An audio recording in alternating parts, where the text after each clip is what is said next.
achiti wakwelewakanaka mshono masimbosi ulechasaido uri unamata kuna mwari chawakatendeka nekururama. For me, is this your Bible? Shukureni. Nenamata kuna mwari shokusingaperi. Even these few notes jotted down. Namunamata kuna mwari shomasimbosi veisho inspire. Shukureni wari wakarurama. Ishomasimbosi wawakanaka kwatiri. Rireve ishezvinova upenyu. Kuchene makatendeka rumafadza ipapa. Kweri kwakwaritora mafara marekwa nanu. Kustarama ngo Jesu Kristu kwesi. Amen. Tigare pasi. Now, icha paneme nzvimbo munoti zvinhu izvi munozviziva asi ndinoda kukunyorerai kuti ndikuyeudzirei. Amen. Hazvisi zvitsva kwamuri asi kuti tinozviziva takasichinzwa. Paul wakasimbodero kuna Timoteo achiti iwe kutenda kuri mauri kwaisiva muna mbuya vako uye kwaigarawo zvakare muna mai vako, kutenda ikoko kuri mauri. Nekutenda ikoko Timoteo akaunzwa kukushumira. Paul oreva achiti nekuisa kwangu maoko pamusoro pako kwakaziviswa chipo chaiva mauri. Then also kuna Timoteo chimutsa ichecho chipo chiri mauri. Chipo changuva chiri maari asi chaida kuti Timoteo achimutse. Saka zvatinoziva, zvatakadzidza, zvatakaverenga, zvatinoraramira mukati mazvo, madekwanano tinongotaura kuti hama tingovandudza, tingodzorera kukurangarira, tingodzorera kukuziva kuti tizive, tivandudzwe pakuziva zvatanguva tichiziva. Saka da kutaura pamusoro pekuti tingati tiri pakunamata while in prayer. Chii chinoitika kana tiri pakunamata? Tinosharo panguva kuti muswe Tuesday ngati uyei tingova nenguva yokunamata. Tiri zvapupu tose tiri pano kuti kwatiri hatizvikoshesi sechinhu chingava nebasa kudarika kuuya kuchechi muswe Friday, muswe Sunday nomuswe Chitatu. I can forgo nyaya yekuti kune prayer meeting. Hazvinyanyondivhiringidza. Ndikatongonetseka kana ndikatozorega kuuya kuservice musi wechitatu. Asi pane chinokosha chirimo mukuuya tichinamata. Pane zvinoitika panguva yekunamata. Amen. Now, kubata nokuita kwaMwari hakungava kuri mune zvinhu zvinongooneka zvinobatika. Zvinokwanisa kuva mukuvandika. Ise Jesu anotaura pamusoro porunako, pamusoro pezvinhu zvinoyemurika, zvinogamuchirika. Vanoti uswa hwebundo kana kuti ruva rebundo hariruki, harishandi, harina zvarinogadzira zvinooneka kuti rive zvariri. Asi Ishe voti Soromoni mukubwinya kwake kwose haangaenzaniswi neruva. Tingava namavara atingarimisa panhumbi dzedu, tingava nemapatani atingada kuisa pane zvatinogadzira. You remember even mutemberi yaSoromoni mukatarisa pamapillars, mamwe akanga akaumbwa kuti akagadzirwa negold achiitwa somugrape wakamoneredza muti una magrapes acho. Mukanoverenga munati pamwe paiva namaruva akapapamadzwa akagadzirwa negold yakarohwa. Saka maruva iwayo angava angari mutemberi kana angava ari pahembe ingapfekwa chinovavarirwa chekuti pave nekugwinya. Asi kugwinya kweruva iroro chinhu chakangoitwa nomunhu achikopera pane chine upenyu. Anti munoona?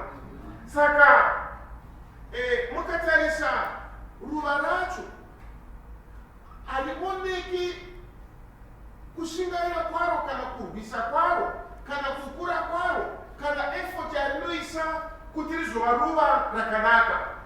Asi tikada kuita rekugadzira negold nekukosha kwacho kwose but zvinobudisa dikita zvichingova futi mufananidzo wechinhu chiri chaicho. Saka kunamata kwatiri kungava sechinhu chinongoonekawo kuti chinhu chisina basa, asi pane zvachinoumba zvisingagone kuumbika nekuverenga kwose kwaungaita nekuparidza kwose kwaungaita nezvimwe zvose zvaungadai uchiita nekuda kwokuti zvinovaka nekuuma mauri chimwe chinhu chinodarika your own effort, kuita kwako iwe umene. Saka pane zvinoitwa naMwari tiri pakunamata zvingatadza kuoneka, zvingatadza kuona mucherekedzo wazvo uri kuzhe, asi Mwari pane zvaanoita neupenyu hwako kana upenyu hwako hwaiswa pakunamata. Tinozoona moto uchidzaka, tozoona ndimi dzichiwira pamusoro pevaya vaiva mumabuya.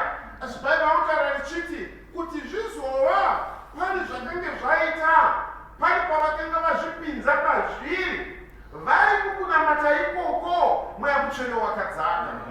Saka pane zvinoitika kana tikaisa upenyu hwedu nemweya yedu pakunamata.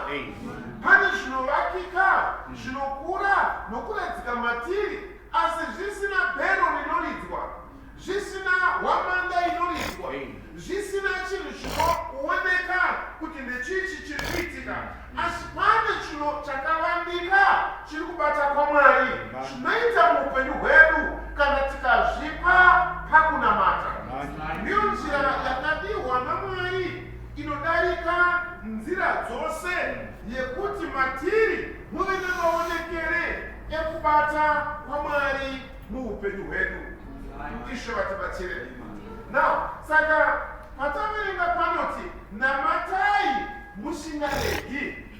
Ishe vatibatsire. Now, that constant prayer, kunamata tisingaregi, kunotiunza kuna Mwari kuti tive nguva yose takabatanidzwa naMwari. Amen. Upenyu hunonamata hunobatanidzwa naMwari kudakara paunosangana nezvinhu zvinofadza mweya wako. Haurashiki nokuda kwokuti wafara. Panyika vanhu vanofara, vanhu vanosvika pakufara vachiita zvinhu kana vachitamba nomutambiro kana vachitaura nomutauriro unotomhura kana kuti usati uri in line neshoko raMwari nekutenda kwavo. Asi kana ukava munhu wokunamata paunosangana nomufaro, Bhaibheri rinobva chiti rimwe zuva Jesu akafara akasimudza meso ake akati, Baba, ndinokutendai. Kune zvinhu zvavakazvivanzira vakangona vakachenjera mukazara vachinodawo kudzidza. Havaikwanisa kubvisa Jesu pakuremekedza kana pakuona Mwari muzvinhu zvose zvaaipfuura nomukati mazvo. Zuva raakatambudzwa, iri zuva rakauya vaGiriki vachida kumuona, akati mweya wangu zvino unomanikidzwa, ndoti kudii kune awa yandinopinda mairi. Akati ndoti here Mwari ndibvisei pairi. Akati aiwa, ndozvandakawira. Mwari akasimudza meso ake akati, Baba, akudzai zita renyu. Gwirika yapindura ikati, ndakarikudza ndicharikudzazve. Saka risi ari pakumanikidzwa wainamata, ari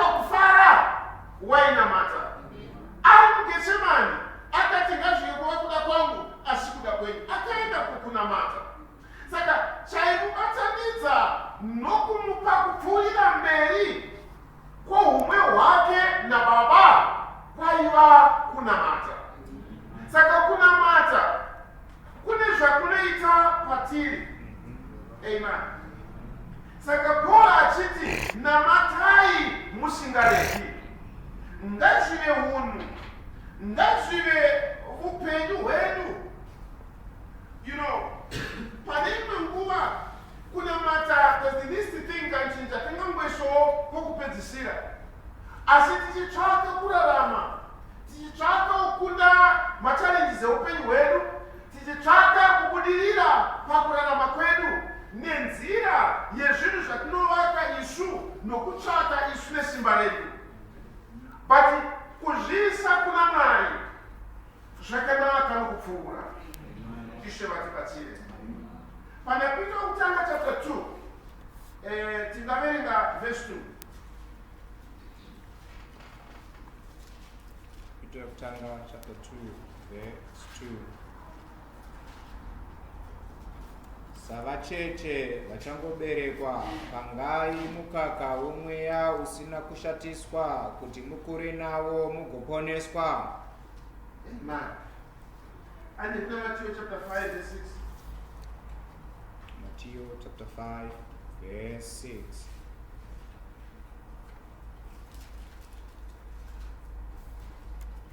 Vakaropafadzwa vane nzara nenyota yokururama nokuti vachagutiswa kwazvo. Amen. Now, Peter alikuti imi savacheche vachangoberekwa pangai mukaka womweya rinova ndiro shoko raMwari. Shoko raMwari isheroti vakaropafadzwa vane nzara nenyota yekururama. Now, mukatarisa mashoko ashe pamusoro penzara nenyota, toona zvekare Peter achitaura mucheche uchangozvarwa une chaanotsvaka chinofanira kuva upenyu. Toziva tose kuti kana mwana akaberekwa maari haana simba rekuti akwanise kurwisa hosha dziriko. Dzinobvepi? Mune zvinongofamba nomumhepo, like TB inongofamba posi panenge kungofamba nepairi, tinongofema utachiona hweTB, but sei tisingaite TB nguva yose kana posi patasangana nazvo. Matini mune simba rinorwisa hosha idzodzo dzatinogunzvaniswa nadzo mumvura, dzatinogunzvaniswa nadzo muchekudya, dzatinogunzvaniswa nadzo mukufema. Saka matiri mune simba iroro rokurwisa, but mumwana hamuna simba iroro, but simba rake anoriwana mumukaka. Mwana achangozvarwa aamwe mvura, mvura yake anaiwana mumukaka. Mwana achangozvarwa aakwane simba rake rekuti ave nemaproteins nemacarbohydrates nezvose mavitamins angangodiwa. Tinozama isi kuti ndadya orange, apa pandadya rice, apa ndadya manhanga, apa ndadya mazai kuti zviniitire. Zvose izvozvo zvinowanikwa musadza, zvinowanikwa mumanhanga, zvinowanikwa munyama, zvinowanikwa muhove, zvinowanikwa mucabbage, zvinowanikwa mubeans, zvinowanikwa mafruits ese. Zvese tingofiti, zvese zviri mumukaka. Andi munobona? Vanoti kana munhu achirwara kwai ngadye maorenji, aniti ngadye mafruits maningi, because mafruits anobatsira kurwisa zvirwere. Andi munobona? But izvozvo zvese zviri mumukaka. Saka mwana achangoberekwa, nekuti simba rake rose iroro rinobva mumukaka, haaiti zvinoita munhu mukuru. Mwana waberekwa hanzi ngaayamushwa kuseni na8, ozvoyamushwa na12, ozvoyamushwa na8 akuenda kunorara. Mwana achangoberekwa anoswera achiyamwa. And I want to believe nousiku neusiku mai vanenge vachingomuyamwisa, haazorori kuyamwa. Jesu woti it's a blessing kuva nenzara. Saka nzara yomwana achangoberekwa nekuda kwezva zvinofana kumuraramisa anoita nzara inodarika yako iwewe yekuti anomuka na 12 oyamwa, na 2 omuka oyamwa, na 4 omuka oyamwa. Nemhaka yeyi maari ane nzara ichishuwiro, nzara isimba, nzara imanikidzo inouya kumunhu kuti adye. Saka it's a blessing kuda kudya. Saka mwana unoda kudya nguva yose.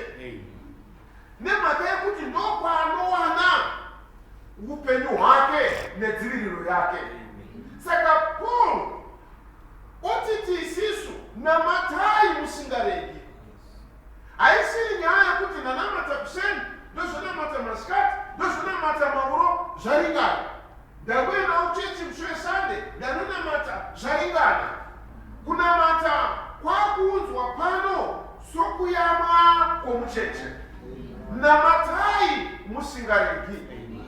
But kudya as much as you know, apana asingazivi ndinofanira kudya.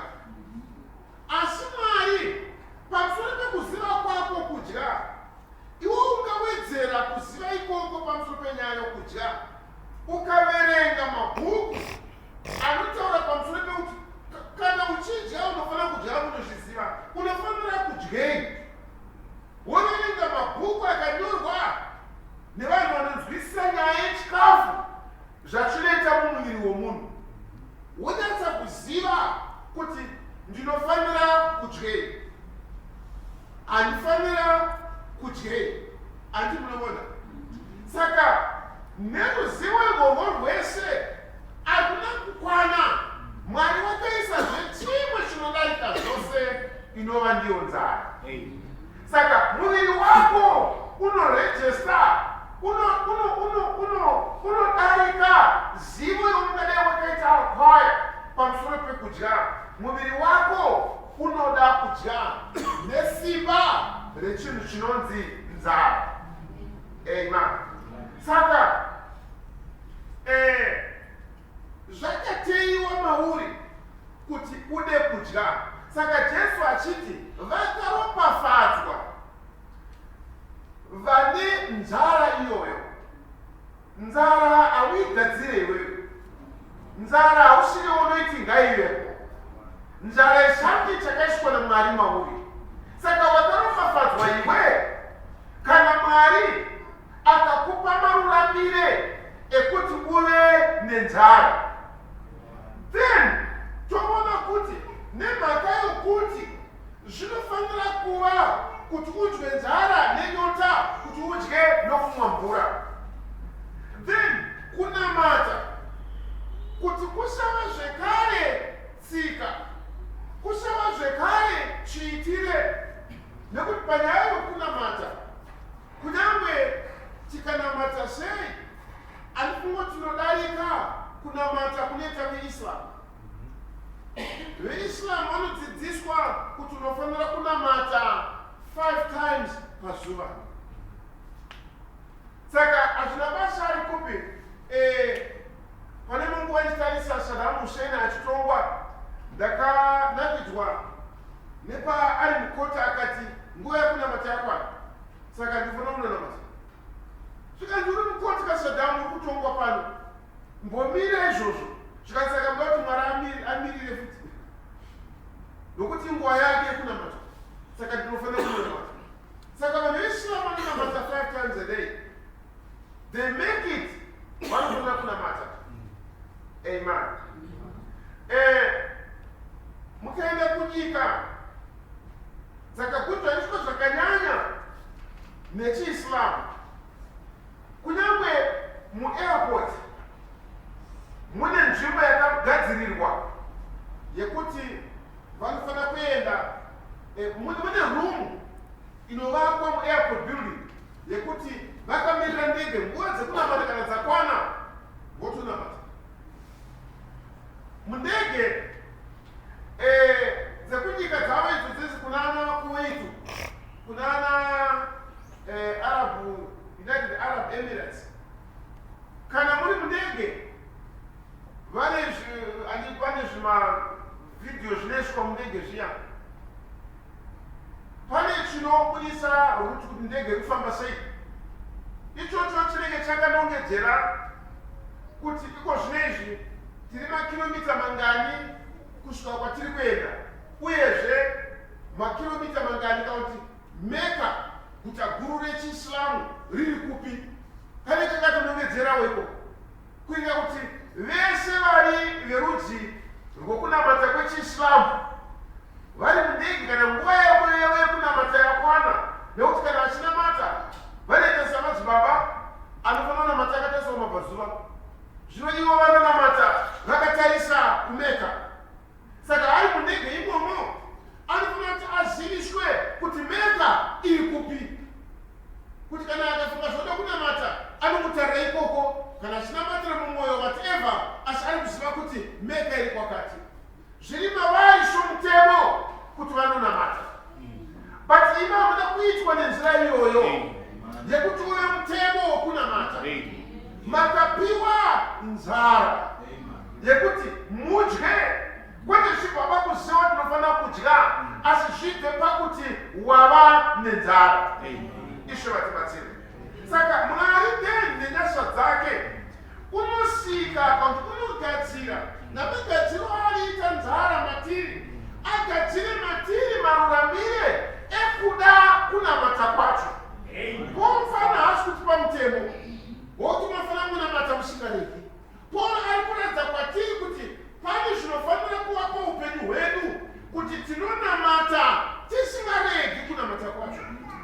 Nemhaka iyoyo Mwari unoisa matiri chinoita kuti tide kunamata.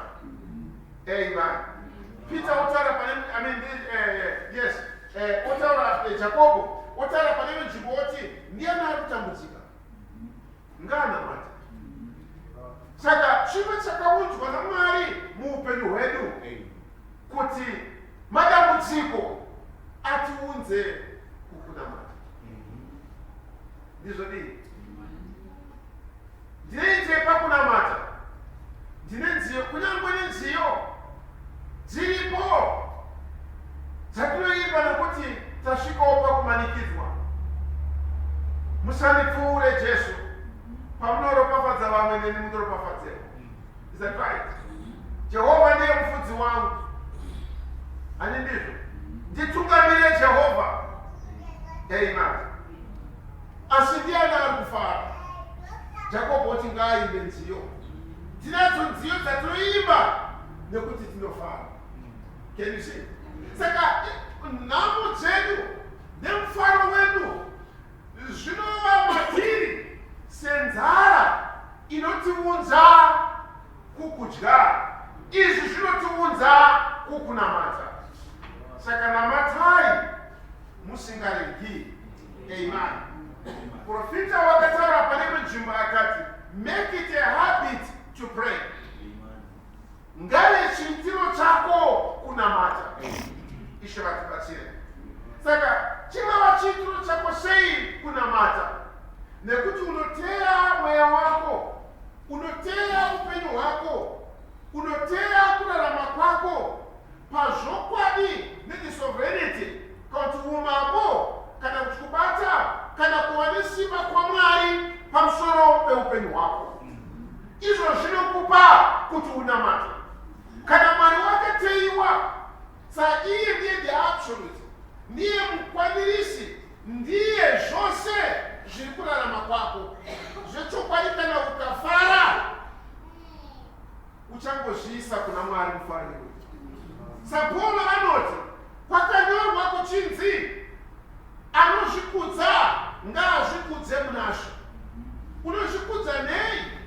Unozvikudza Paul achiti kunyangwe ini ndiri muduku kuvaapostora, kunyangwe ini ndisina zvakadai nezvakadai, asi regai ndimozvikudzawo. Unoti kuvaapostora vose hakuna wakarohwa seni, hakuna wakapinda mutorongo seni, hakuna wakapinda madambudziko pagungwa napanyika kudarika ini. Pane izvozviwo ndoda kusvika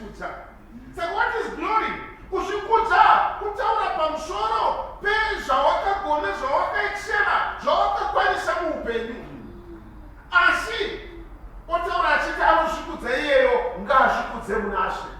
Kureva kuti kunamata kwako nekubatanidzwa kwako naMwari akungakwanise kukushayisa kuchekerwa nazvo kuti hapana chawagona, hapana chawakwanisa chisina kukwaniswa naMwari nomauri. Saka kunamata kunokupa kuti iwe ugunzvaniswe naMwari nomuti wokuti unoziva zviri Mwari kuupenyu hwako. Hakuna chaunoita chounoona sokunge ndiwe waita, asi kuti zvose ndiMwari vanobata vari mauri. Saka Paul pane nguva wakatsvaka kuti aponeswe padambudziko raimunetsa, vati Mwari watamunyerera dzangu dzakakuringana. Akati iwe muutera hwako ndinoradza simba rangu. Paul akashaka ndinofara kana ndisina simba, ndoziva kuti ipapo ndava nesimba.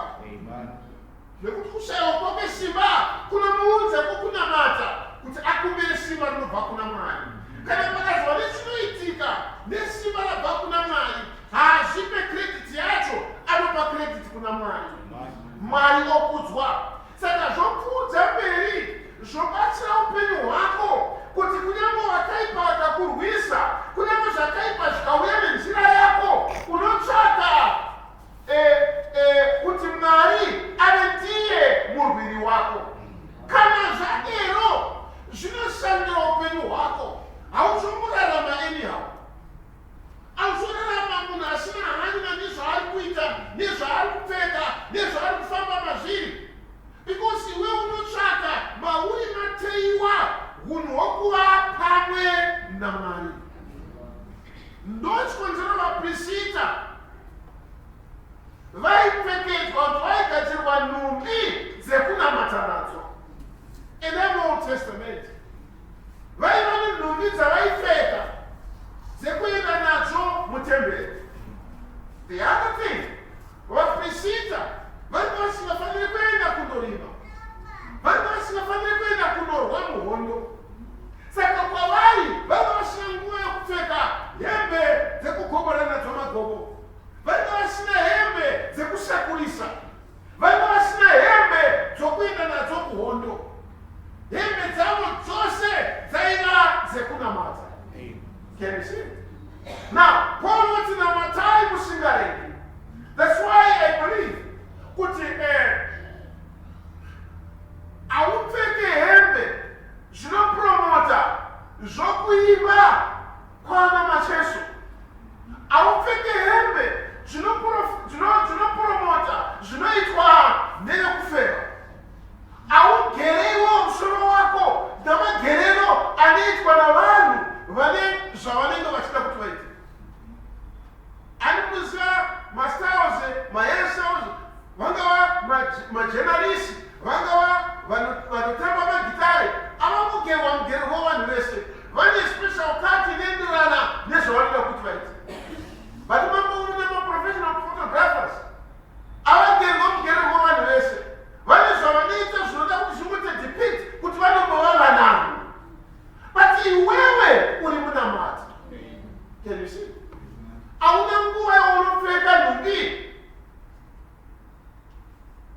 zvinotaura pamusoro pezvinhu zvinokonana kana zvinopesana nezviri iwewe, nokuti uri munamata.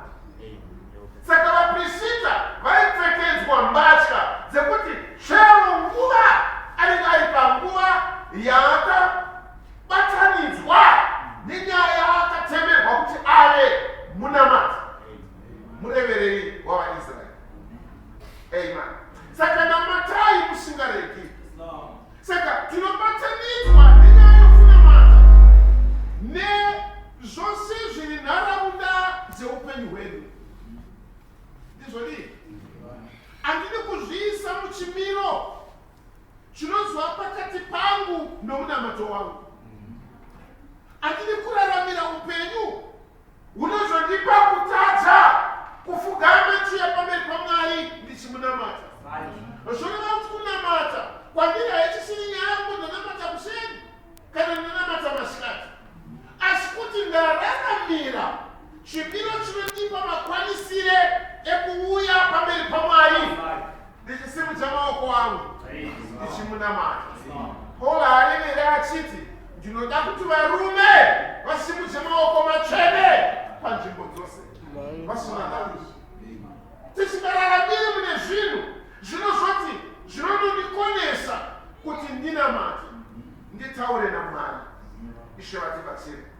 Saka namatai musingaregi, raramirai, fambai, taurai, kunyange mirangariro yedu ngaisava iri kunze kwechatakadanirwa kuti tive kuva pedo nekurarama munharaunda dzaMwari. Kana ndava kunamata zvinorevei kwandiri? Kunamata kuuya kuna Mwari. Mwari une zvaakaita zvinoita kuti zvibatanidze ukama hwedu naye. Saka kunamata kunocherekedza the sovereignty, kuva nesimba rose kwaMwari pamusoro poupenyu hwedu.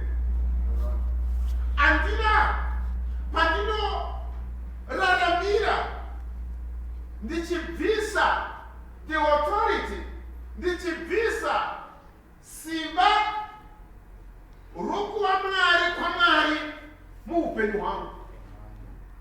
Saka kunamata kunondipa that continuity, kunondipa kupfuurira mberi kweushe hwaMwari nesimba raMwari pamusoro pezvirimi. Kunamata kuuya kuna Mwari wandinotenda uye wandinogamuchira kubva kwaari mhinduro yaanoda. Handinamatiri kuti Mwari ati hongu, ndinonamata kuti Mwari vaite kuda kwavo. Kana vakati kwete, kana vakati hongu, zvinogamuchirika kwandiri nekuti unhu hwekunamata wanditeya panheyo dzekuti Mwari ndiMwari. Andi munobona? Saka zvinondipa kuti ini ndisava ndinongoda zvandinoda. Andi munobona? Kwai zvakanaka kunyange navana kuti vadzidzewo kuti kune mhinduro inonzi kwete. Kwete kuti zvese zvaada nenguva yaada anongoitirwa. Unokwanisa kuumbika upenyu hunozomunetsa mangwana. Because kana ari musikana maybe aroorwa akazonzi no, ouya futi otiko chakati onzi no, unoona adzoka ati aiwa gone kugara nemunhu akadaro. Ari unoona nokuti haana kujaidzwa maari kuti azive kuti kune shoko rekuti no. Angava mukomana zvinozomunetsa nokuti maari anenge asingagamuchire eno. Saka kuuya kwedu kuna Mwari tinouya nenzira inobvuma kuti Mwari is sovereign. Ndiye ane simba pamusoro pedu. Amen. Kana akati kwete ndinozvigamuchira, kana akati hongu ndinozvigamuchira, nekuti handisi kunamata kuti kuve kuda kwangu. Ishe Jesu wakati pamuenzaniso ari muGetsemani akati kusava kuda kwangu asi kuda kwake. Shadrach, Meshach naAbednego vakuita havo kukandai mumoto, vakati hazvinei nesu, isu chatinoziva hatina mati chimubvunzo chamakagadzira. Saka taukandai kamoto zvikanzi kandai. Asi tinoziva chinhu ichi kuti Mwari vakati tinoziva. Havana kuti tikufungidzira, havana kuti tinozvitendawo. Vakati tinozviziva kuti Mwari uyu anogona kutirwira pamoto wamuda kuti kandai. Asi akasatirwira kureva kuti they were used to it, vanga vatozviziva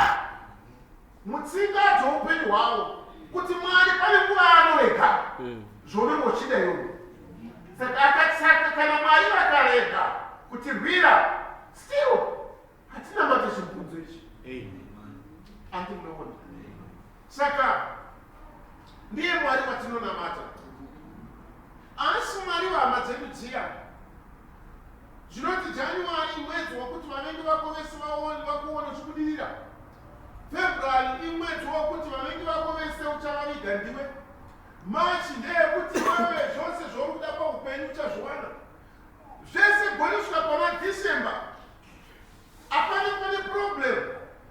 Zvese zvinongova mwedzi wechakanaka ichi, mwedzi wechakanaka ichi, kana kuti gore rachonzi gore rino igore rezvakati. Amahandi eMwari watinonamata. Amen. Zvonamata Mwari wakanamatwa naShadrach naMeshach naAbednego kuti kunyange Mwari wacho akarega kutirwira, still hazvikanganisi kutenda kwedu. Tinozvitenda kuti tinonamata Mwari woga. Saka kunamata kunotiunza mumukana naMwari. Kunoita tisava vaenzi kuzvinhu zvaMwari. Kunoita tisava vanhu vasingazivi pamusoro pekuti Mwari unorevei kuupenyu hwangu. Kana ndikaziva kuti Mwari unorevei kuupenyu hwangu, hama handikanganiswi nezvinhu zvinouya munzira yangu. Nokuda kwokuti mandiri ndaziviswa, zvatengeswa kwandiri kuti Mwari ndiani. Amen. Tichiziva kuti Mwari ndiJehovha Jireh. Saka Abrahamu asina kumunetsa paakanzi enda nemwana wako unomupa sechipiriso. Asina kumunetsa kuti Mwari ndiye wakanipa mwana uyu kuti kubva paari ndichava nevana vakatenyereze kudenga. The same God ari kuti uya nemwana iyeyo umupise. Saka it's no problem. Because Mwari wakaniudza kare kuti kubva pamwana uyu vachaita vakaita senyereze kudenga.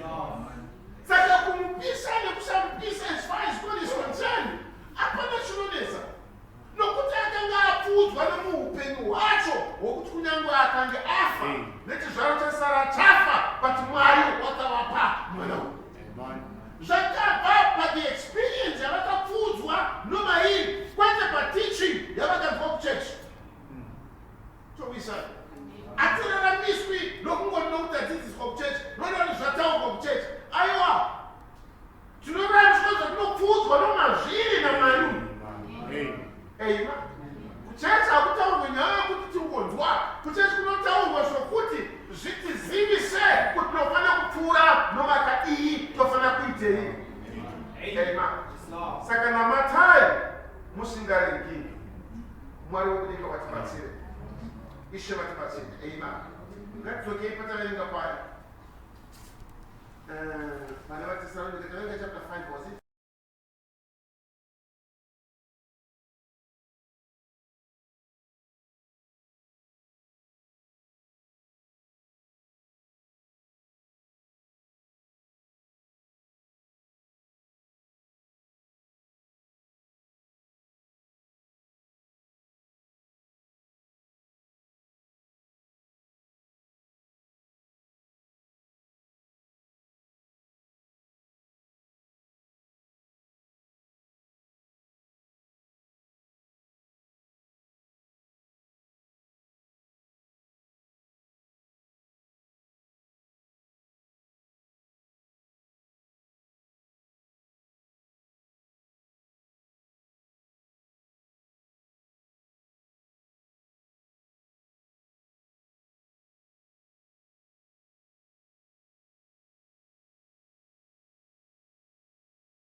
Nokuti takumbira wakatendeka iye ndozviri unhu hwake. Zvaakareva wakatendeka kwazviri. Zvaakarevera Abrahamu, Mwari wakava wakatendeka Amen. Paakamuti ndichakuropafadza wakava wakatendeka kushoko rake irero. Saka Mwari wakatidaidza wakatendeka. Saka tine maruramire ekuti tinonamata tisingaregi, tinonamata tichigamuchira umambo hwake ukuru hwake nesimba rake pamusoro pezvaakareva kwatiri. Haana kutirevera nhema, haana kutaura zvisingaitike, haana kutaura zvaasingagone, haana kutaura zvaasingakuudzi vanhu vake nomazviri. Mwari wakatendeka. Ishe vatibatsire. Aperere yakudikanya haana chinomukurira. Saka ringava dambudziko raungadai wapfuura nomukati maro, Mwari is so faithful. Amen. Unopinda newe mudambudziko iroro. Akapinda naShadrach, Meshach naAbednego mumoto. Akapinda naDaniel mugomba reshumba. Akafamba neIsrael murenje for 40 years mukutambudzika kwavo kwose, akatambura pamwe chete navo. Nemhaka yei? Nokuti wakatendeka. Wakaziva rimwe zuva ndakauta Abrahama kuti after 400 years vana vako ndichavabudisa. Israel pavakachema 400 years akwana, Mwari wakatendeka kushoko rake, akapfuta segwenzi, pagwenzi raipfuta akazviratidza ipapo, akataura naMozisi akati, ndini Mwari wababa vako, Mwari waAbrahama, Mwari waIsaka, Mwari waJakobo. Ndarangarira, amen, zvandakataurira Abrahama. Hama, Mwari wakatendeka. Ishe wokudenga vatibatsire. Wakatendeka kushoko rake, wakatendeka kana mushone ngotifara, akatendeka kunyange uri padambudziko, akatendeka zvine zvatora 10 years. Mwari wakatendeka. Azvine zvatora 15 years. Mwari wakatendeka. Amen. Akatendeka kushoko rake nekuvimbiso dzake. Saka namatai musingareki. Musafunga kuti nguva yarebesa, musafunga kuti wakangamwa, musafunga kuti washaiwa simba. Akatendeka kune zvaakavimbisa. Saka usasiya kunamata nekuti zvinoita fanika hazvichagoneki. Mwari wokudika vatibatsire. Amen. You know, God is so faithful. Akatendeka pane zvaakada pamusoro poupenyu hwako. Vamwe vangauya vakatopfuurira mberi mustatus yeupenyu, vakapfuurira mberi kune zvine ugaro hwavanhu, iwo uchiita fanika hakuna chinoitika. But Mwari wakatendeka. Amen. Anokwanisa kukupa nenguva pfupi zvaungadai wakashandira kwegumi ramakore. Anokwanisa kukuitira nekuti wakatendeka. Ishe vatibatsire. Anoziva. Amen. Sei asati akugamuchidza chawakanguva uchichema kuti Mwari dai mandiitira. Chaungadai uri kuchema, Mwari dai mamandipa. Akatendeka, hakangamwi. Amen. In closing, turn to Hebrews chapter 6. Veremu chapter 6.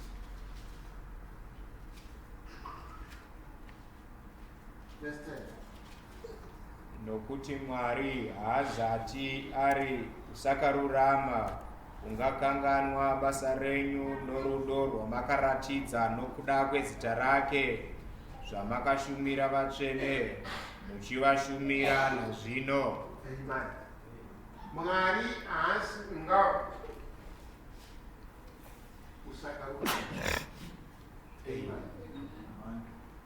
Mwari haangasviki pastage yekuva usakarurama kuti anotadza kuona your consistency. Kubata kwako, nokurarama kwako, nekuda kwezvakareva neshoko rake. Amen. You know, sometimes tinoite zvinhu netariro yekuti Mwari vanotiropafadza. Pane munguva zvinoita fanika hapana chichauya. Saka pane munguva muchiona upenyu hwedu tinongoshingaira tomboita zvanzi neshoko raMwari itai, toita wozvona munhu anetsa akati kana anga achishumira panozvonzi makashumira vatsvene kana makaitira vatsvene nokuda kwezita raShe. Panozvondipa kuti tiite kungava kuhama, kungava kuvatendi nokuda kwezita raShe. Pane nguva toita zvoitafanika zvisina basa, zvoitafanika Mwari haasi kuona. Chivatibatsire. Pane imwe nguva wori kuedza kutoitira wache iyeyo wotoona akutokuitira zvimwe zvinhu zviri negative. Iwo wanga wati asaka ndakuda kusiyana nezvese zvekunyika umu, shamwari dzangu dzadze kuchechi kwandotandarira kuchechi, wotoona vanhu vekuchechi vaya futi wanzwa kuti vataura zvokuti nezvokuti pamusoro pavo zvokupa futi kuti saka ndozviitire. Adindoona wabva wanzwa futi kuti vadhikoni ningi, pasita vacho ningi, pamwe patrasti ningi, zvanzi vabva vazoita zvakati nezvakati, saka ndichazviitirei futi. Bhedha ndisiyane nazvo zvandaisita kunyange kwavari kana kukereke. Asi ndisisa Mwari wakatendeka kune zvaakamisa. Kana akati ndichakuzarurai mawindi ekudenga nenhamo yokupfuura nemukati mayo nekuomerwa kwakaita muupenyu, zvinoita fanika kudenga kwacho kwakagara kusina mawindo acho anoziva achazozvarwa vacho. Asi inzwa, Mwari wakatendeka. Amen. Wakatendeka kushoko rake, wakatendeka kune zvaakatendera. Namata usingareki. Ishe vatibatsire. Wanamata makore mangani pamusoro penyaya yako? Abraham akanamata for 25 years. Ndizvodii?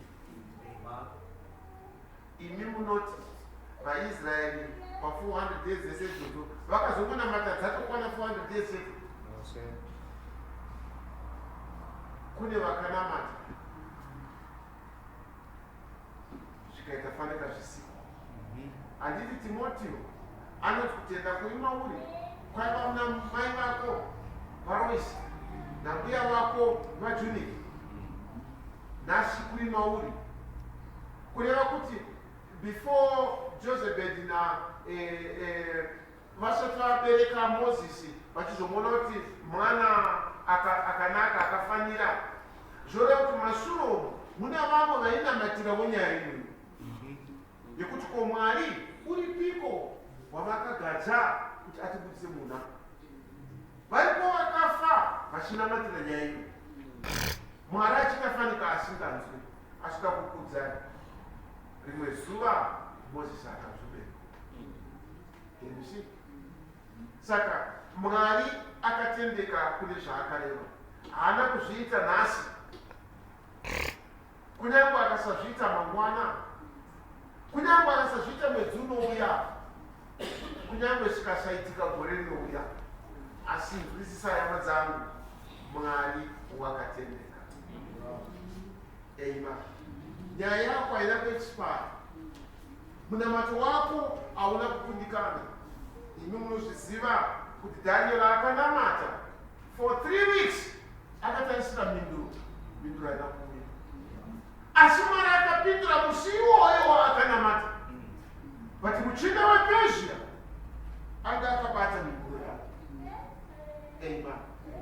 Minduro yako yakadispatchwa kare, mukaenda pataimboshinza kwaiva neimwe nzvimbo yainzi ndokudispatch, kumwe kwainzi ndokureceive. Saka matraks anenge achiunza zvinhu zvida kurisivwa musupermarket auye nekureceive. Kana zvinhu zvatengwa zvaakubuda zvaibuda nekudispatch. Aninoona nyaya yako, pasoro yako yakatopfuura kare mabhuku ekudispatch yakatotaurwa kunzi yakabuda. Ndizvodi yatoiswa munori riri kudhirivhara. Pachikorona china rikatsika chipikiri munzira rikaponja, zvoreveri kuti zvinazvo dispatchwa richanonoka riri paraponjera ipapo, asi nyaya yatopera kare kudispatch. Mwari wakapedza kare nenyaya yako. Mwari wakadispatcha kare. Zvinongova muchadenga umu, machinda ePersia vari kudzivisa nyaya yako. Nemhaka yenichidaro nokuti Mwari wakatendeka. Namata kushingarira. Ramba uchitenda. Ramba uchionga. Ishe vatibatsire. Kwaiva nehama yakanga asingaone, aripofa akanamatirwa naBrother Branham, akazvitenda akati ndichaona nokuti ndanamatirwa. Amen. Nyaya yakanga akuita paya ndeyekuti Mwari akauta muprofita kuti hapana chichamira pakati pako nomunamato wako. Muprofita akanga audza John Ryan iye akati kana ukatenda unogamuchira.